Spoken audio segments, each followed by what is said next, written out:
In North Lebanon, those fleeing Israeli strikes say they have no safe place to go. We look at the uptick in fighting between Israel and Hezbollah in Lebanon after and overnight Israeli strike in Beirut. Israel says it struck weapons, storage facilities, and infrastructure sites in Beirut again overnight. Jane Arif, byline. In this square in the northern Lebanese city of Tripoli, local residents sit on blue plastic benches, young men sharing videos on their phones, older couples whiling away the time, all of them looking at home here. The new arrivals are different. Lebanese and Syrians fleeing airstrikes in the south, all their lives have been shattered in the space of just 2 weeks. ARRAF, Raikad and his family arrived 4 days ago after attacks on the southern suburbs of Beirut. They had fled there after Israel attacked the southern city of Tyre, with fears of being targeted by Israeli forces or getting into trouble with Lebanese authorities. People here give only their first names.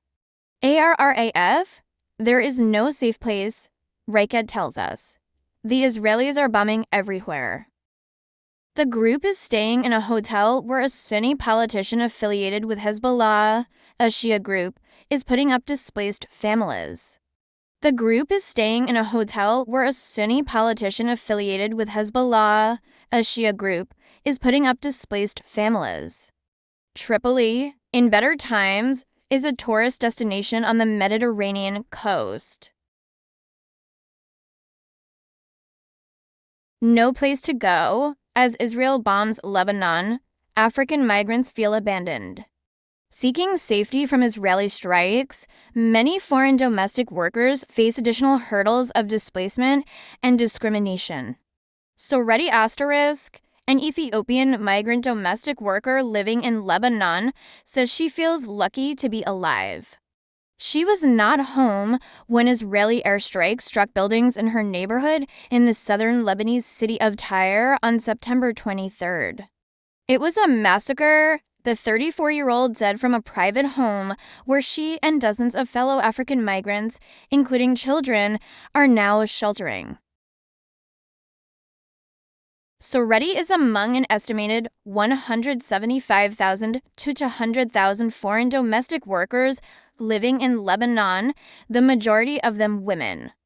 According to a 2019 Amnesty International report, which cited the Ministry of Labor, at least 75% of migrant domestic workers in Lebanon at the time were Ethiopian. They began arriving in the 1980s. And after the end of Lebanon's civil war, flocked to the country in droves throughout the 1990s and 2000s.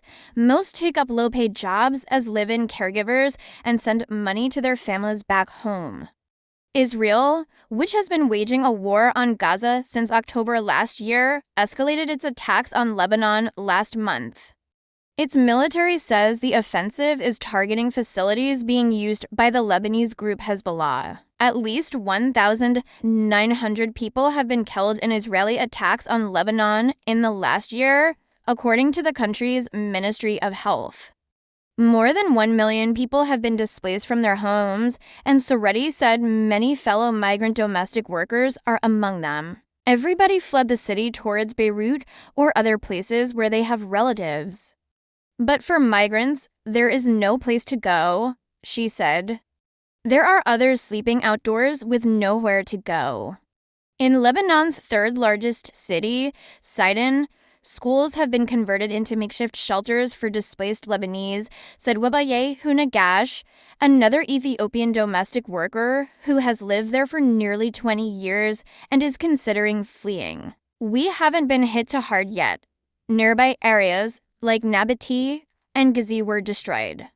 We're okay, but I feel uneasy about staying, she told Al Jazeera.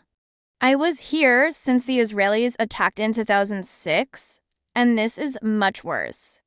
The attacks on Lebanon come several years into a crippling financial crisis that began in 2019 and saw the local currency, the Lebanese pound, lose up to 90% of its value by 2021.